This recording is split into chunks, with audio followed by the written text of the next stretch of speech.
Is Carolyn Hart. She has been writing mysteries for, well, we won't go into how long, no. but she has won just about every award that is available for mystery writers and still writing. I believe your most popular series is the one you're here to talk about today, Annie and Max Darling. Right. And Annie owns one of the best mystery stories in the United States. It's based in the Carolinas. Yes. And interestingly enough, even though it's a small town, a lot of people seem to drop dead around there. These things do happen. Yes, they do. Where would a mystery writer be without a body? Well, indeed, indeed. Well, your latest is called Dare to Die. That's right. And it starts out, Max has bought a beautiful old mansion. Well, it's beautiful almost. Almost. He had to renovate it.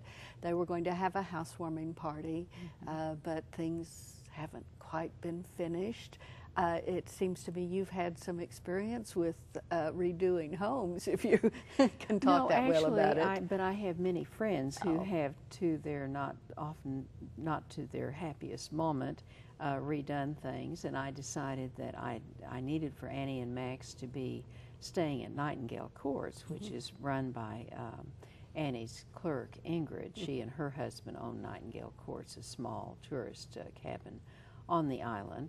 And so, of course, a toilet overflowed, and that kept them from moving into their refurbished house. They are staying at Nightingale Courts. Ingrid and Dwayne are called away on a family emergency.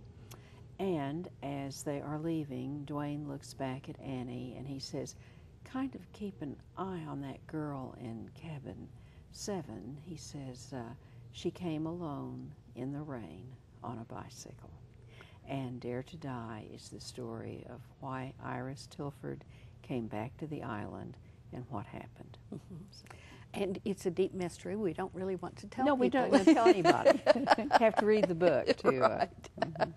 Now, you've been writing about Annie and Max for many, many years now. That's right. This Dare to Die is the 19th in the series, and actually the 20th will be out next spring. It's called Laughed Till He Died. I have had a wonderful time writing about them. People say, well, you know, don't you get bored with them? And I don't think you can ever get bored with characters unless you're bored with life, because what makes each book fresh is that the people in the book are different. And as you well know, every person is absolutely individual. And all you need to do is to put 5 people in a room, and whatever happens, they will react differently than another 5 people. So I've so far, you know, continue to find stories and people to write about.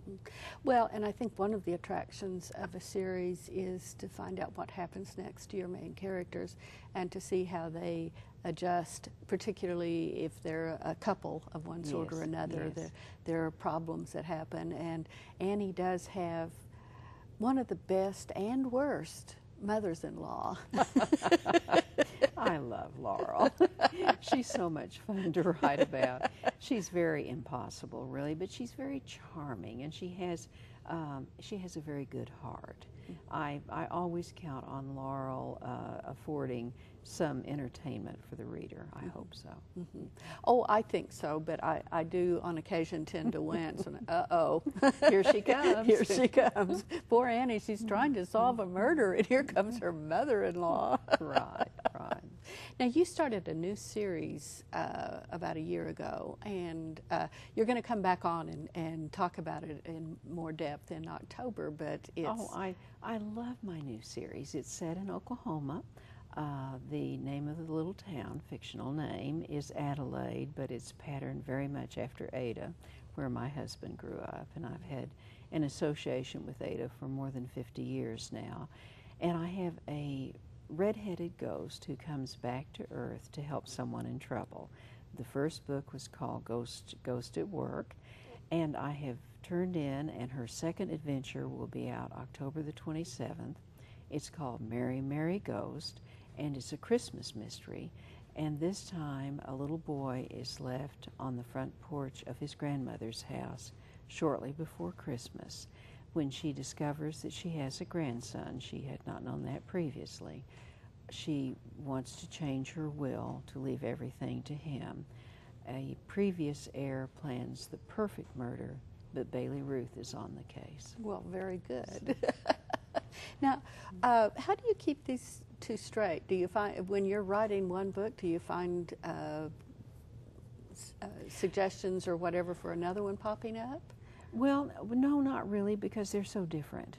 The Annie and Max books are always written in third person. That gives me the opportunity to have things seen from the viewpoint of different characters. It broadens the scope of the book.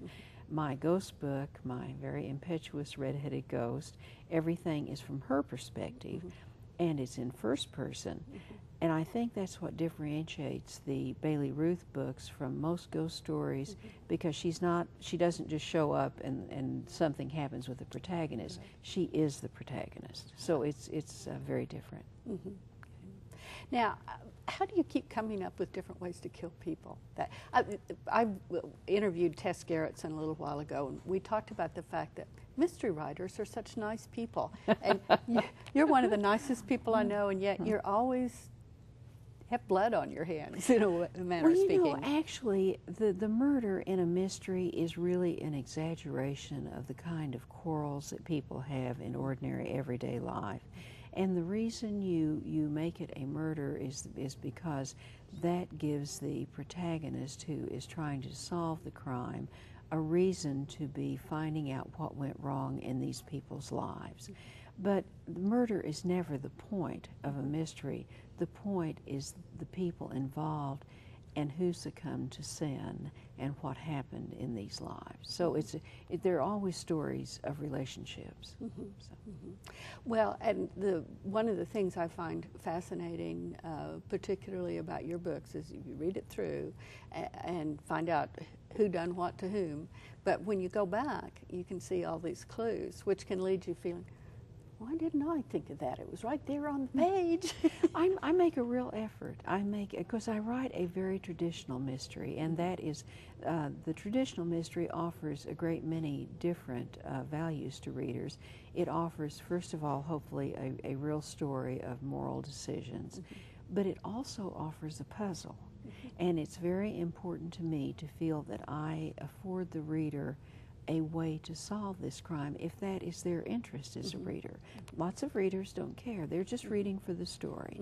But for those who are fascinated by puzzles, I certainly do try to give them very strong hints as to who might have committed the crime.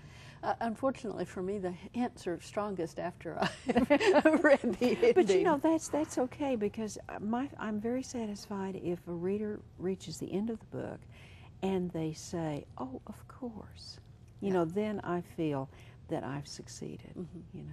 Well, and I think you do that very well. Thank you. And we look forward to having you back again in October to talk in a little bit more detail about your red-headed ghost. Merry, Merry Ghost. There. Thank you very much. Thank you very much. We've had Carolyn Hart here talking about Dare to Die, which is available in your library and your favorite bookstore. She'll be back again.